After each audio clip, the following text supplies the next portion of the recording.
जाहिद आज हम लोग 7.1 का क्वेश्चन नंबर 10 को सोल्व करने जा रहे हैं। तो इसको सोल्व करने के लिए देखिए, सबसे पहले हमें पता होना चाहिए a माइनस बी का होल स्क्वायर क्या होता है, a square plus b square minus 2ab।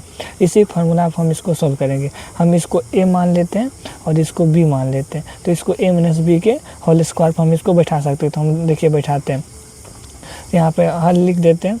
तो क्या a माइनस बी का होल स्क्वायर बैठाना है, तो फार्मूला क्या होता है ए स्क्वायर ए क्या है रूट एक्स, तो रूट एक्स का होल स्क्वायर प्लस क्या बी स्क्वायर, बी क्या 1/√x प्लस में बी का होल स्क्वायर माइनस 2 गुना ए बी।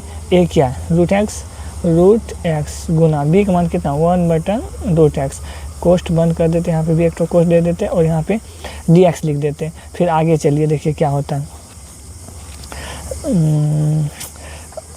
देखिए हम जानते हैं कि अगर रूट एक्स का स्क्वायर करेंगे, रूट एक्स का स्क्वायर करेंगे तो कितना x आएगा, रूट एक्स का स्क्वायर x करेंगे। जैसे कि रूट ए का स्क्वायर करेंगे ना तो a आ जाएगा। अगर हम रूट का स्क्वायर करते हैं तो रूट हट जाता है। ऐसे रूट एक्स का स्क्वायर क्या हो जाएगा x हो जाएगा। 1 का स्क्वायर कितना होगा 1 और रूट एक्स का स्क्वायर कितना x हो जाएगा माइनस 2 गुना ई रूट एक्स से ई रूट एक्स कैंसिल तो सिर्फ 1 बचा, कोष्ट बंद dx। हम जानते हैं कि इंटीग्रेशन में क्या करना होता है, पावर में 1 जोड़ के पावर को नीचे कर देना होता है।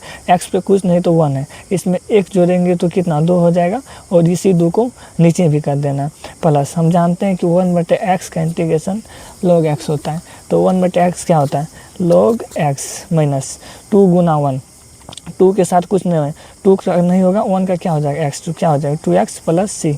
यही हमारा आंसर हो जाएगा।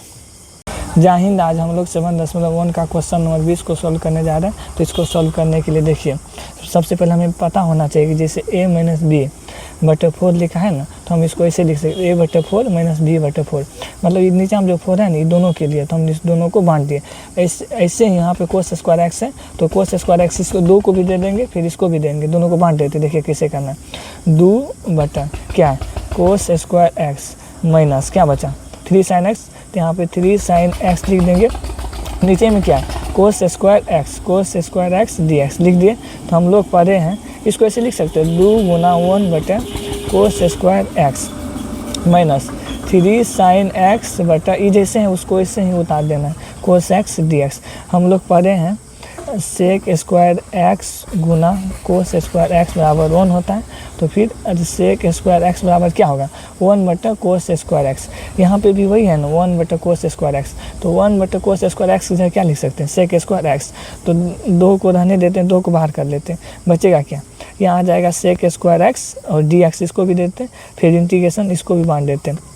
यहाँ से 3 बाहर कर लेते हैं तो साइन एक्स, यहाँ क्या लिखा है कोस स्क्वायर एक्स, तो हम इसको ऐसे लिख सकते हैं कोस एक्स गुना कोस एक्स। गुना करेंगे तो कोस स्क्वायर एक्स ही आएगा, तो dx लिख देते हैं। फिर 2 लिख देते हैं, जैसे उसको अभी वैसे ही लिख देना sec square x dx minus 3। हम पढ़े हैं साइन बाय कोस कितना होता है, sine by cos tan x होता है। tan x गुना 1 बटा कोस एक्स किसके बराबर होता है सेक एक्स के बराबर होता है। तो यहाँ क्या होगा सेक एक्स dx। अब इसको इंटीग्रेशन करते हैं, सेक स्क्वायर का इंटीग्रेशन क्या होता है tan x minus 3। tan x into sec x का क्या होता है सेक एक्स प्लस c। तो इसको ऐसे लिख सकते हैं 2 tan x minus 3 sec x plus c। Integration जब चिन्ह हटता है तो c का चिन्ह लगाना पड़ता है। तो यही हमारा आंसर हो जाएगा।